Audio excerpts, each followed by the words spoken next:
kami dari kelompok 9 akan mempresentasikan terkait dengan materi aglomerasi. Nah, pada kesempatan ini saya Kevin Desterius NIM 1924060 akan mempresentasikan tentang pengertian ekonomi aglomerasi. Secara singkat, ekonomi aglomerasi dapat kita artikan sebagai penurunan biaya produksi dikarenakan kegiatan-kegiatan ekonomi tersebut berlokasi di tempat yang sama. Aglomerasi ekonomi ini bisa terjadi karena faktor finansial ataupun faktor teknologi. Untuk aglomerasi yang terjadi didorong oleh faktor finansial, biasanya akan terjadi efisiensi biaya input produksi tanpa mengorbankan aspek produktivitas dari input tersebut. Selain itu, pengertian ekonomi aglomerasi juga berkaitan dengan eksternalitas kedekatan geografis dari kegiatan-kegiatan ekonomi, bahwa ekonomi ini merupakan suatu bentuk dari eksternalitas positif dalam produksi yang merupakan salah satu faktor yang menyebabkan terjadinya pertumbuhan kota. Yang selanjutnya adalah terkait dengan rumus aglomerasi. Untuk mencari rumus aglomerasi sendiri ini biasanya kita menggunakan indeks Balassa. Indeks Balassa seperti mana ditampilkan dalam tampilan PPT berikut. Untuk I sendiri merupakan sektor, J wilayah, E tenaga kerja. Yang perlu diingat dari indeks Balassa ini adalah pembilang dari indeks ini menyajikan bagian wilayah J dari total tenaga kerja di sektor industri manufaktur, di mana semakin terpusat suatu industri, maka semakin besar indeks Balassanya. Untuk materi selanjutnya akan disampaikan oleh teman saya. Perkenalkan, nama saya Rizena Andara, NIM 1924065. Di sini saya akan menjelaskan sumber aglomerasi. Menurut Kuncoro, aglomerasi muncul dari perilaku para pelaku ekonomi dalam mencari keuntungan, berupa ekonomi lokalisasi dan ekonomi urbanisasi. Selain itu, aglomerasi muncul karena adanya pengaruh beberapa faktor, seperti faktor produksi, kesamaan lokasi usaha, adanya wilayah pusat pertumbuhan industri yang disesuaikan dengan tata ruang dan fungsi wilayah, kesamaan kebutuhan sarana-prasarana, dan bidang pelayanan industri lain yang lengkap, serta kerjasama dan saling membutuhkan dalam menghasilkan suatu produk. Sumber aglomerasi dibagi menjadi 3, yaitu pertama, knowledge spillover, di mana memiliki makna mudahnya pertukaran informasi antara satu perusahaan dengan perusahaan lainnya dikarenakan dekatnya proximilitas perusahaan tersebut.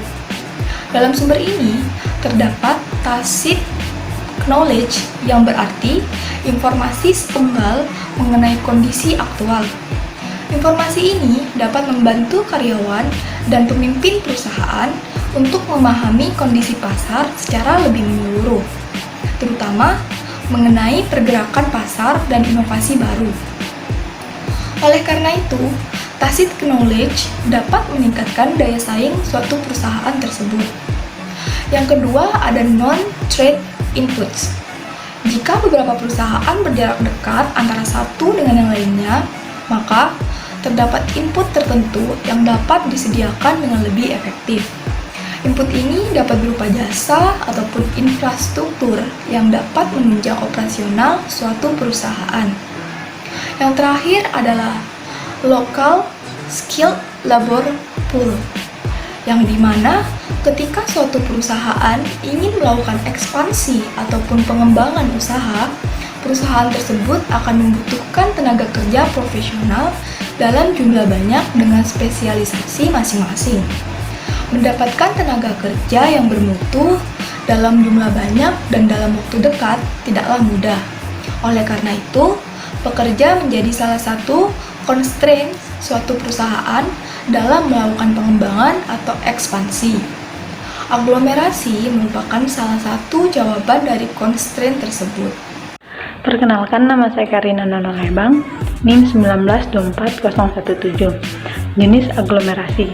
Yang pertama, large scale economies, yaitu keuntungan yang diperoleh perusahaan karena membesarkan skala produksi perusahaan pada suatu lokasi.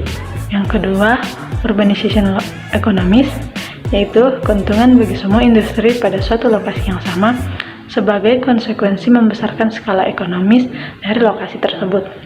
Yang ketiga, location economies, atau keuntungan yang diperoleh bagi semua perusahaan di dalam industri yang sama dalam suatu lokasi. Aglomerasi juga dapat dibagi menjadi dua, yaitu aglomerasi primer dan aglomerasi sekunder. Aglomerasi primer adalah perusahaan yang baru muncul, tidak ada hubungannya dengan perusahaan lama yang sudah terdapat di wilayah aglomerasi. Aglomerasi sekunder, jika perusahaan baru beroperasi, adalah perusahaan yang memiliki tujuan untuk memberi pelayanan pada perusahaan yang lama. Oke, perkenalkan, nama saya Rindi Ayu Bella Saputri dengan NIM 1924049. Nah, di sini saya akan menjelaskan apa itu keuntungan aglomerasi. Nah, untuk keuntungan aglomerasi yaitu keuntungan internal perusahaan. Nah, untuk keuntungan ini muncul karena dengan adanya faktor-faktor produksi yang tidak dapat dibagi, yang hanya diperoleh dalam jumlah tertentu.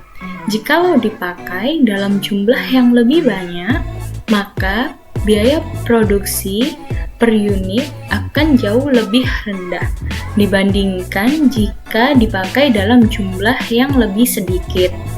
Untuk selanjutnya, yaitu keuntungan lokalisasi atau localization economy.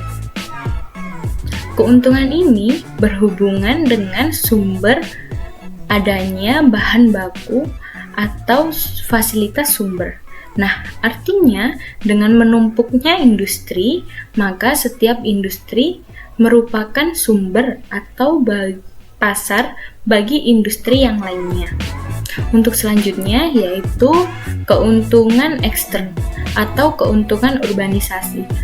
Aglomerasi dari beberapa industri dalam suatu daerah akan mengakibatkan adanya tenaga kerja yang tersedia tanpa membutuhkan latihan khusus untuk suatu pekerjaan tertentu dan akan semakin mempermudah untuk memperoleh tenaga-tenaga kerja yang lebih berbakat. Selain itu, aglomerasi ini akan mendorong didirikannya perusahaan jasa pelayanan masyarakat yang sangat diperlukan oleh sebuah industri, misalnya listrik dan air minum. Oke, sekian presentasi dari saya, akan dilanjutkan oleh teman saya. Nama saya Cynthia Anggarwati Noria Sibuea dengan NIM 1924057. Saya akan menjelaskan mengenai kekuatan aglomerasi. Untuk mengukur kekuatan aglomerasi, menurut M. Irfan Afandi 2009, aglomerasi dapat diketahui dari sumbangan masing-masing sektor terhadap PDRB wilayah. Perhitungan ini dilakukan dengan beberapa metode, diantaranya yang pertama koefisien Hoover Balassa, yang kedua indeks spesialisasi regional, yang ketiga indeks Gini lokasional, yang keempat indeks kekuatan aglomerasi, dan yang kelima indeks Ellison-Glaser atau pengaruh aglomerasi. Nah, untuk metode yang pertama, pendekatan ini menyatakan bahwa spesialisasi relatif pada suatu wilayah terjadi apabila spesialisasi industri dalam suatu wilayah lebih besar daripada spesialisasi industri dalam wilayah agregat. Nah, di sini spesialisasi industri dalam wilayah agregat ini yaitu beberapa industri yang berada di wilayah tersebut. Akan tetapi jika pendekatan ini menyatakan spesialisasi itu relatif atau unggul pada suatu wilayah, itu terjadi apabila di wilayah tersebut spesialisasi industri salah satu dari industri agregat itu merupakan keunggulan dari wilayah tersebut. Nah, metode yang kedua, indeks spesialisasi regional. Indeks spesialisasi regional merupakan indeks yang digunakan untuk menganalisis perbedaan struktur industri pada suatu wilayah dengan struktur industri pada wilayah lainnya, maupun struktur wilayah menjadi standar. Nah, untuk mengetahui perbedaan struktur industri pada tiap-tiap wilayah ini dilakukan analisis melalui indeks spesialisasi regional. Nah, nanti dari hasilnya dapat diurutkan industri-industri dengan perbedaan struktur-strukturnya. Nah, metode yang ketiga, indeks Gini lokasional. Indeks Gini lokasional digunakan untuk menganalisis tingkat spesialisasi suatu sektor. Nah, untuk mengetahui keunggulan suatu sektor, kita lihat dulu dari lokasinya, dari pendukung di wilayah tersebut itu apa aja yang dapat mendukung sektor tersebut berkembang. Nah, metode yang keempat yaitu dengan cara indeks kekuatan aglomerasi. Nah, indeks kekuatan aglomerasi ini menunjukkan besarnya kekuatan aglomerasi mendorong kekuatan spasial. Nah, di sini aglomerasi sangat dibutuhkan, sangat penting karena di sini pada metode keempat ini aglomerasi inilah yang mendorong suatu wilayah tersebut atau mempengaruhi suatu wilayah yang menjadi kekuatan pada wilayah tersebut. Nah, dan yang terakhir, metode yang terakhir, indeks Ellison-Glaser atau pengaruh aglomerasi. Nah, indeks Ellison-Glaser diperlukan untuk menganalisis pengaruh natural advantage dan knowledge spillovers terhadap konsentrasi spasial dari industri. Nah, indeks ini sangat diperlukan dalam aglomerasi karena dia merupakan pengaruh karena dalam aglomerasi itu kita sangat membutuhkan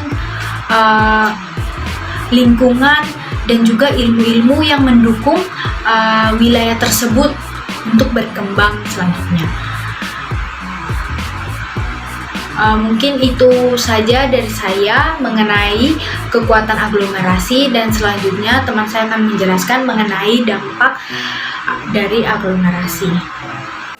Saya Novita Rizky, NIM 1924053. Di sini saya akan menjelaskan tentang dampak dari aglomerasi. Nah, seperti pada umumnya dampak itu ada dua, itu dampak negatif dan dampak positif. Yang pertama saya akan menjelaskan tentang dampak negatif dari aglomerasi. Dampak negatif dari aglomerasi yaitu menimbulkan disparitas desa kota, di mana kok suatu daerah udah lebih terkonsentrasi ekonominya, maka akan menimbulkan mobilitas antar daerah. Nah, kalau mobilitas itu secara jangka panjang dan terjadi terus-menerus akan mengakibatkan persebaran penduduk yang tidak merata. Nah, sedangkan dampak positif aglomerasi yaitu akan menciptakan kesejahteraan dalam membuka usaha baru. Jadi ketika adanya aglomerasi, ketika kita akan membuat usaha baru itu akan lebih cenderung lebih mudah dan lebih gampang. Gitu. Terima kasih. Selanjutnya akan dilanjut oleh teman saya. Perkenalkan, nama saya Nurul Awalia, NIM 1924036. Di sini saya akan membacakan biaya transportasi dari PPT kami. Biaya transportasi. Pengertian mengenai biaya transportasi dapat berbeda-beda tergantung sudut pandang dari setiap golongan masyarakat yang mengamatinya. Pada umumnya, setiap golongan masyarakat hanya akan lebih tertarik pada biaya yang menjadi bebannya.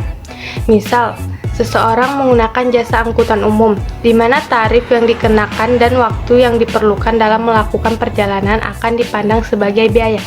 Sekian presentasi dari kelompok kami, kurang dan lebihnya mohon maaf. Assalamualaikum warahmatullahi wabarakatuh. Bye-bye.